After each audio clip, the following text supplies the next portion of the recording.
Opa galera, tudo bem com vocês? Meu nome é João e estou aqui para mais um vídeo do canal Quadro e Ciência, tá?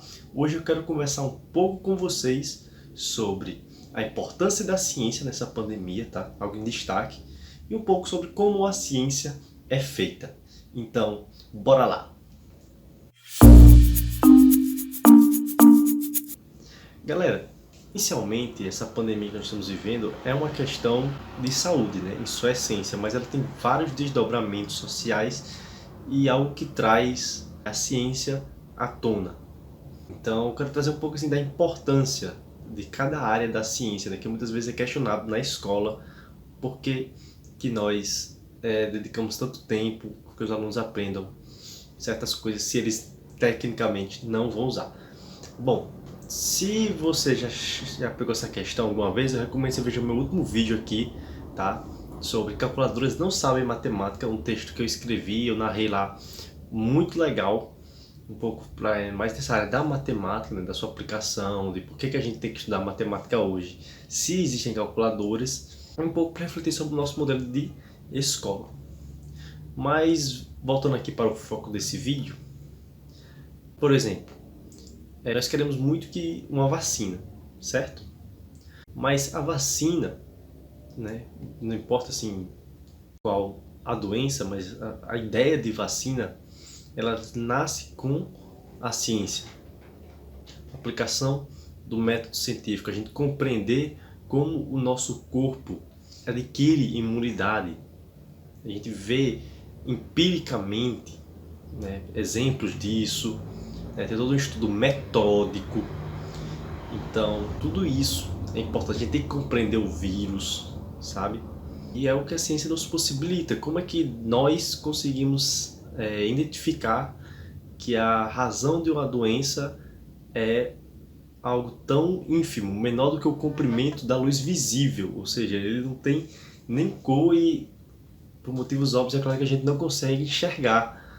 Mas a gente sabe que ele está lá, a gente sabe dos seus efeitos, a gente consegue identificar isso e sequenciar muito rápido. E isso é importante para vocês entenderem que esse vírus não era nem conhecido há, digamos assim, um ano atrás, né? E a gente já tem toda a sequência do seu código genético, a gente já conhece bastante isso. Isso tudo é graças à ciência, graças à microbiologia, graças à epidemiologia, enfim, vários ramos aí da ciência. Eu acho que o Atlas, que vocês já devem conhecer, consegue falar muito melhor do que eu aqui sobre esse aspecto. Ah, mas onde ficam os matemáticos, os físicos, como é o meu caso, né? Então, estou aí na faculdade de física, estatísticos. Bom, existe toda a questão de modelagem matemática que a gente faz para poder entender como esse vírus vai se propagar, entende? Para a gente conseguir ter números, ter algo que nos guie. Isso é importante. E lembrando, são modelos, tá? Ou seja, sempre existe aquela possibilidade de que o modelo não coincida com o real. E tudo bem. Por exemplo, quando a gente faz uma previsão matemática no modelo de que a gente pode atingir 1 milhão de mortos, nenhum cientista quer que isso aconteça.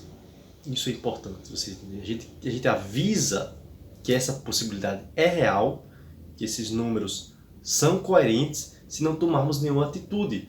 Então nós estamos basicamente pressionando que se tome, porque a gente sabe que aquilo pode acontecer, não é fantasia.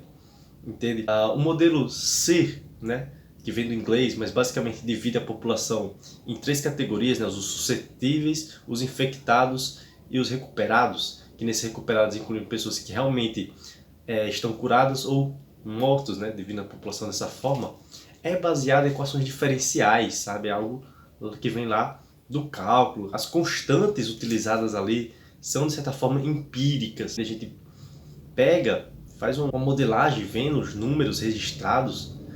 E por isso que é tão importante que a gente monitore esses números. A gente precisa ter vários testes. Olha que coisa interessante. Um vírus que não era conhecido um ano atrás, a gente já tem testes muito efetivos para identificar se as pessoas estão contaminadas. E essa parte de testar é muito importante, entendeu? É como ter uma lanterna, como o Atlas geralmente fala em suas lives, né? E o Brasil não tinha essa lanterna e agora estão mascarando os dados, mascarando a informação, dificultando que a gente tenha uma real consciência do que está acontecendo, que a gente consiga tomar atitudes, entendeu? Primeira parte de você resolver algum problema é você compreender o problema de fato. E negar não é uma solução, nem um pouco. Negar só vai dificultar mais ainda. A ciência não é baseada em crenças. Eu não posso, o vírus não existe, eu acredito que o vírus não existe. Não é assim que funciona a ciência, tá? Se você precisa de sua fé, se você precisa de uma crença para segurar qualquer forma de afirmação, isso pode ser qualquer coisa, tá? Mas isso não é ciência. Ciência é baseada em dados, a ciência é baseada em métodos, em observações, tudo isso, entende? E várias outras áreas estão trabalhando muito. Eu vou dar um exemplo aqui da minha universidade, a UFRN, o departamento de Química, produzindo álcool em massa, sabe? Porque a gente sabe como álcool em gel, álcool, né, passar nas mãos é importante. E por que ele é tão importante? Porque ele vai se ligar lá à camada lipídica, né, que, digamos assim, envolve, né, o vírus e tudo mais, vai conseguir inibir, quebrar. Enfim, tem todo um estudo por trás, sabe? Tem toda uma química, uma física, uma biologia assegurando isso. Não é uma questão de crença. Vocês conseguem entender isso? São coisas que, se você aplicar ali os conhecimentos do ensino médio, espera-se que pelo menos você consiga ter uma ideia, você consiga ter uma compreensão. Veja que aquilo tem uma fundamentação. E em relação à busca de uma cura, né, de um medicamento que possa ajudar aí a recuperação das pessoas infectadas, as pessoas, né, enfermas, a gente precisa sim utilizar o método científico, a gente precisa ter testes, porque a gente sabe quanto medicamentos eles podem ter efeitos colaterais, às vezes muito graves, muito danosos. Então não pode sair colocando qualquer coisa, entende? Os cientistas estão trabalhando de forma apressada, mas a gente não pode atropelar as coisas, porque é colocar a vida das pessoas em risco. Ou então vender uma cura que não existe, é enganar. A diferença entre ser um curandeiro, né, e realmente ser um médico está na ciência aplicada à coisa. Entende? A medicina não é questão de crença, não é questão do simples curandeiro de sair dando aí para as pessoas e eu acredito que isso aqui funciona. Não, não é. É baseado na ciência, é baseado em evidências, em testes rigorosamente controlados, debatidos pela comunidade. Não é um estudo, né, não é um artigo que vai afirmar e pronto, fechou, não tem mais discussão. Não, a ciência é colaborativa, é coletiva. A gente tem que trabalhar junto nesses momentos, a gente tem que averiguar cada passo, porque é uma questão importante para todo mundo. E por isso que todo mundo está trabalhando. E às vezes é triste ver o desrespeito com algumas áreas. É triste ver um certo desrespeito, o questionamento da credibilidade daqueles cientistas que se esforçam para fazer modelos matemáticos para entender o crescimento, a contaminação, o crescimento dessa pandemia. Sabe? As pessoas questionam sem nenhuma credibilidade. Questionar, sim, é importante. A dúvida metódica, como era defendida pelo Descartes, né, um dos pais aí da ciência moderna, é importante. Mas é uma dúvida metódica. Você simplesmente sair questionando e não ter nenhuma resposta, não ter nenhuma hipótese plausível, falseável, como diria o Karl Popper, sobre a questão, não adianta de nada. Entendeu? Eu não quero que vocês simplesmente acreditem, mas eu quero que vocês reflitam racionalmente, eu quero que vocês busquem compreender os alicerces daquilo. Conseguem entender? E os modelos são assim, a gente vai melhorando, a gente vai incrementando. E são sistemas caóticos de nível 2, assim como a economia. Então, por exemplo, saber, né, previamente, a partir de um modelo, de um estudo, que tal ação vai subir, por exemplo, influencia se isso realmente vai acontecer. Porque agora que eu tenho essa informação, estou de posse dessa informação, a maneira como eu vou agir diante disso vai modificar essa realidade. E o mesmo acontece com a pandemia. mesmo acontece, ou a gente espera que aconteça.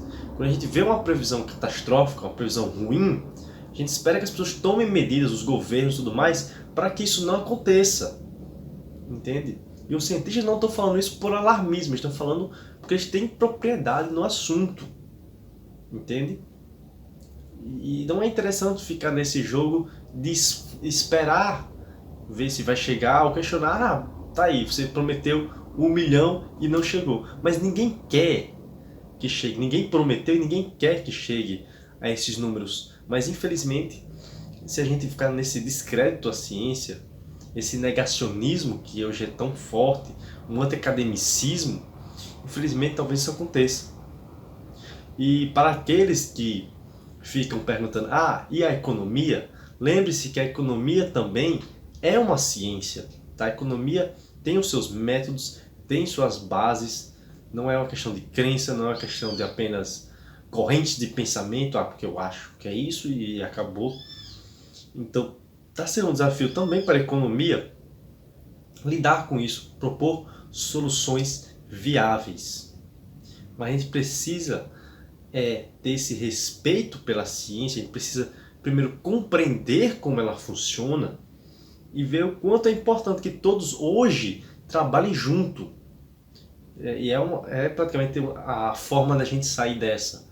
É se todo mundo mostrar aquilo que sabe, mostrar aquilo que tem, dar soluções, dialogar, e aí a gente vai chegar, quem sabe, num mundo bem melhor.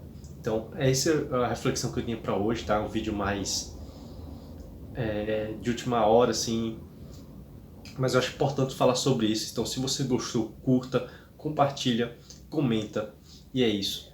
Até a próxima. Valeu!